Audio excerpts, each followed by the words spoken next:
dan pandangan dari masyarakat. Ada yang kemudian ya setuju-setuju aja begitu ya mencetak hutang, tapi ada yang memang concerns warisan utang yang akan diberikan kepada anak cucu kita bahkan yang belum lahir.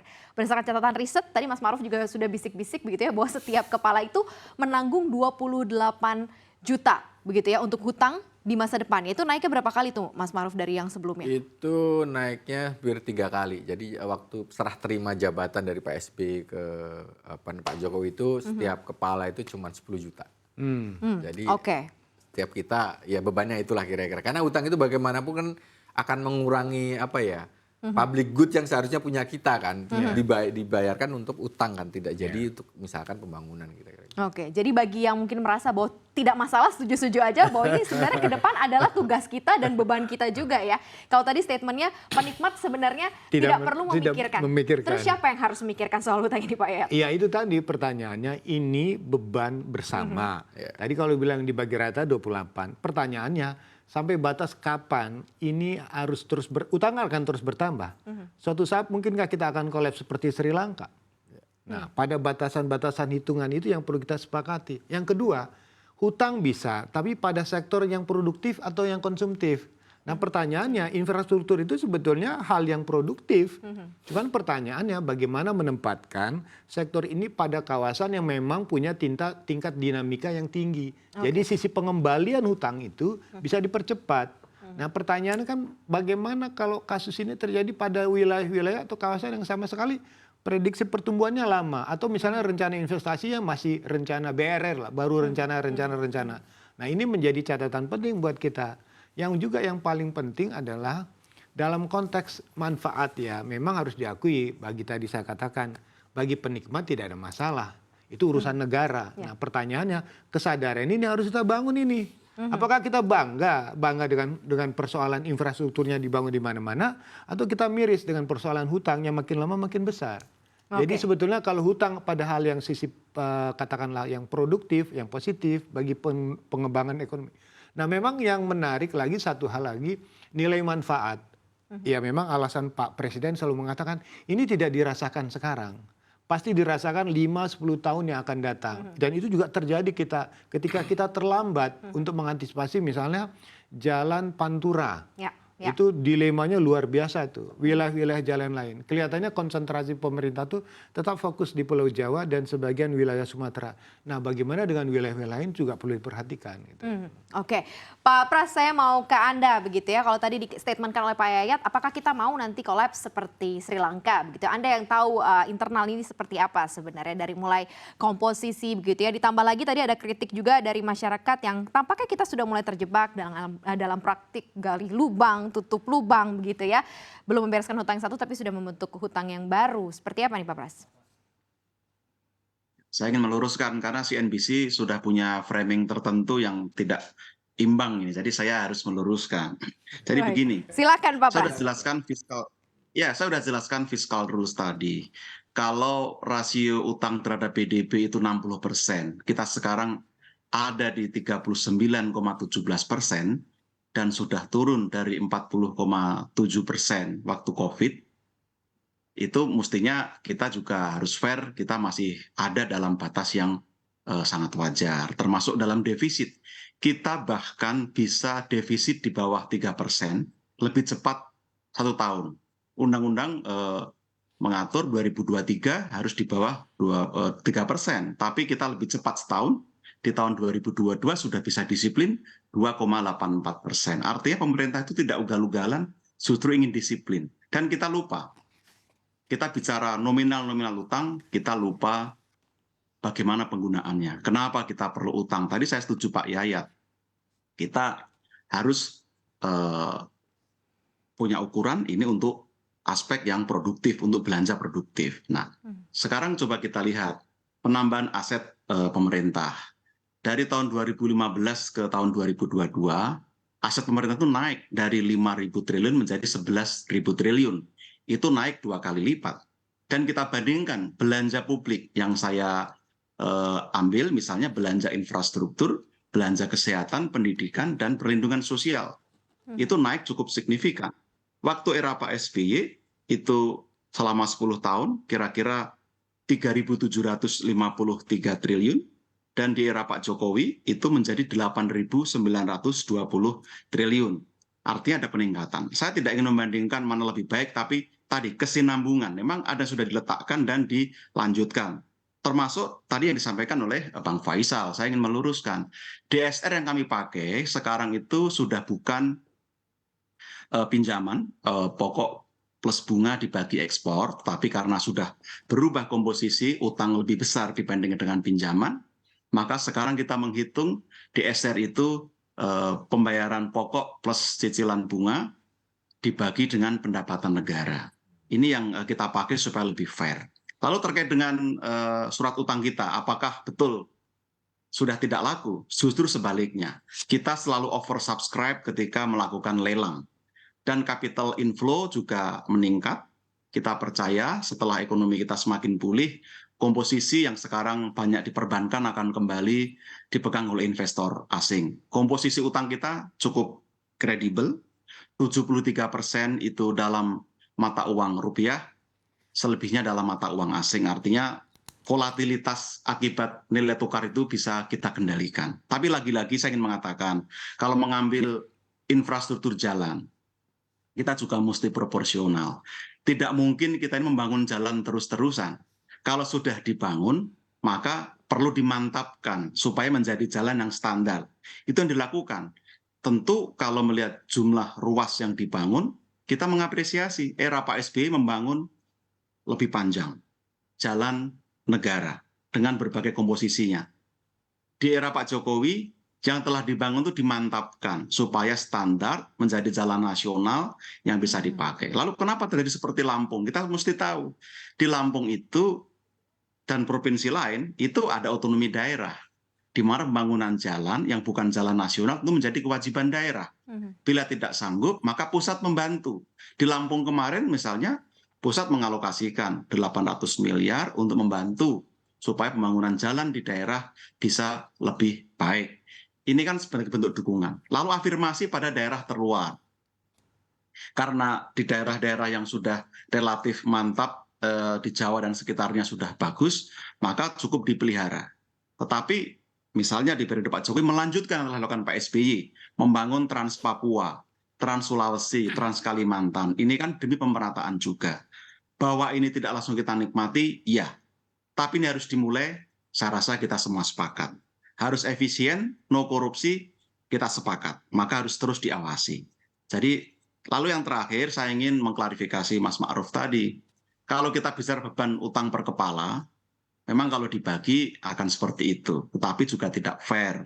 Kalau kita mau beban utang per kepala lebih rendah, ya kita tambah jumlah penduduk saja. Supaya pembaginya lebih besar, kan tidak begitu. Faktanya juga tidak lahir langsung bayar utang. Utang kita dibayar dari pendapatan negara.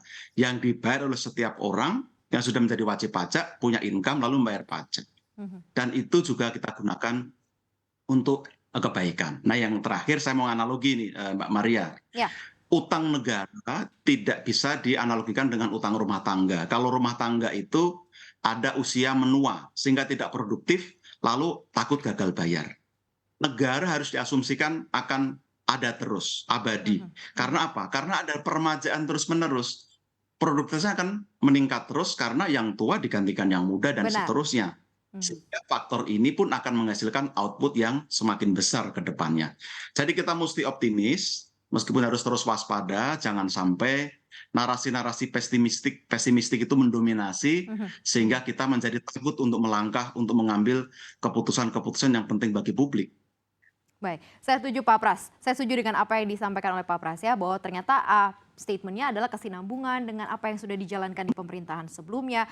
Kemudian tidak bisa kita korelasikan dengan beban begitu ya hutang rumah tangga kita. Dan tadi beberapa statement-statement dari Pak Faisal juga dikoreksi gitu ya. Anda melihatnya seperti apa, Pak? Pertama Mas Pras, DSR. DSR itu tujuannya apa sih? Debt Service Ratio itu mengukur kemampuan suatu negara untuk membayar cicilan dan bunga dibandingkan dengan luar negeri ya. Luar negeri kan nggak pakai rupiah. Jadi pendapatan devisa, bukan keuangan negara. Kalau keuangan negara kan rupiah. Jadi DSR yang universal, kecuali pemerintah namanya bukan DSR Mas Pras itu. kalau dibagi APBN namanya bukan DSR, ya kan. Tujuannya kan untuk mengetahui devisa kita cukup enggak sih dari ekspor itu untuk menutup ekspor dan impor. Yang menarik adalah ini kan kelihatan kasat mata utang melonjak, pertumbuhan ekonomi menurun, gitu kan? Satu, nggak bisa dinafikan itu. Angka harapan hidup turun. Kemudian industrialisasi merosot, tinggal 18,3%. Bukan salah Menteri Keuangan, enggak Menteri Keuangan kan ngurusinnya industrinya melorot, pendapatan pajaknya jadi turun karena sebelumnya pendapatan dari industri itu sepertiga dari penerimaan pajak. Sekarang tinggal 27-28% karena share industrinya turun, bukan salah Menteri Keuangan. Nah, kemudian yang paling penting buat saya adalah kita lihat deh dengan jernih gitu. Debt to GDP ratio itu kita memang, saya bandingkan dengan Jepang. Ya. Jepang itu debt to GDP ratio-nya 250 dibagi 30 berapa? Jadi jauh lebih besar. Indonesia cuma 40, katakanlah 6 kali lipat Jepang. Tapi tolong diingat, Jepang itu beban bayar bunganya nih bebannya hanya 9% dari APBN, dari penerimaan pemerintah pusat. Di Indonesia hampir 20%. Bisa ditoleransi enggak? Selama era Pak Jokowi, pertumbuhan pembayaran bunga utang itu 235%. 235%. Sementara belanja modal naik cuma 35%. Jadi utang itu kebanyakan buat bayar bunga dan belanja pegawai, belanja apa-apa. Belanja modalnya sedikit. Nah pertanyaannya kan, Faisal ngaco nih. Kan kelihatan infrastruktur itu. Sebagian besar infrastruktur bukan dari APBN. Tapi dari utang-utang si karya-karya itu yang sudah tidak mampu bayar utang. Contohnya Waskita Karya. Kita lihat lagi Hutama Karya. Hutama Karya udah nggak bisa berutang lagi. Nggak bisa dia, asetnya sedikit. Terus asetnya diambil dari Jasa Marga dikasih Hutama Karya. Kan udah nggak bener ini cara-cara seperti ini. Kemudian apalagi tuh debt equity ratio-nya si Waskita itu udah 37%. Jadi kerusakan itu tidak terjadi hanya dari dari pengeluaran APBN, tapi kesana karena apa? Intinya adalah kita terlalu memaksakan diri gitu. Lepas dari apa semua, tapi itu dia tadi hasilnya. Dan kita sadar, Ibu Sri Mulyani sendiri sadar ekonomi ini boros. Dan satu lagi yang saya miris itu ya, selama era Pak Jokowi aja, kita cenderung peranan teknologi, peranan productivity, namanya total factor productivity itu kita minus. Jadi pertumbuhan otak dalam sumbangannya kepada PDB itu minus, turun terus-menerus. Tercermin juga dari ekspor high-tech yang turun di era Pak Jokowi ini dari 12 sekarang tinggal 8%. Jadi tumbuh, tidak ada yang meragukan, tapi makin tidak berkualitas. Sektor informalnya banyak. Ya 60%. Angka pengangguran usia mudanya 16%. Tertinggi di ASEAN itu. Jadi siapa sih yang menikmati? Jelas kelihatan dari jurang kaya dan miskin yang kian menganga. Betul pembangunan ada, tapi bisa dikatakan hanya dinikmati sebagian besar oleh segelintir orang yang menjelma menjadi kekuatan oligarki yang merorong kehidupan politik kita sekarang. Oke, ditahan Pak Faisal ya, benar-benar menggebu-gebu begitu di sini. Pak Yayat, Anda mungkin bisa berkomentar. Tapi dengan apapun yang sudah dilakukan ya, mungkin side lain dengan capaian yang sudah dilakukan di pemerintahan Jokowi ini toh bisa dinikmati kan, toh juga nanti bisa jadi warisan begitu ya untuk kepemerintahan selanjutnya kan Pak Yayat? Ya, bagi masyarakat yang tidak mempersoalkan dibangun pakai hutang atau bukan hutang, mungkin tidak ada masalah. Tapi apakah dari konsep pengembangan ini itu memakan korban tidak? Yang korban tadi dikatakan. Mungkin perhitungannya ketika membangun ini karena bersifat penugasan, jadi hitungan bisnisnya nggak masuk. Tugaskan saja. Jadi artinya apakah IRR-nya memang layak atau tidak layak? Nah biasanya kalau udah dihitung tidak layak, tapi demi kepentingan nasional, ya inilah dalam tanda kutip yang kadang-kadang mau tidak mau memakan korban dalam konteks badan usaha milik negara itu sendiri. Implikasi ketika nanti si katakanlah badan usaha itu mempunyai persoalan utang kan melakukan investasi, yang membelinya ini siapa, ya kan, yang akan mengambil men-take over persoalan itu. Kemudian bagaimana implikasinya kepada sektor perbankan yang memberikan pinjaman tersebut.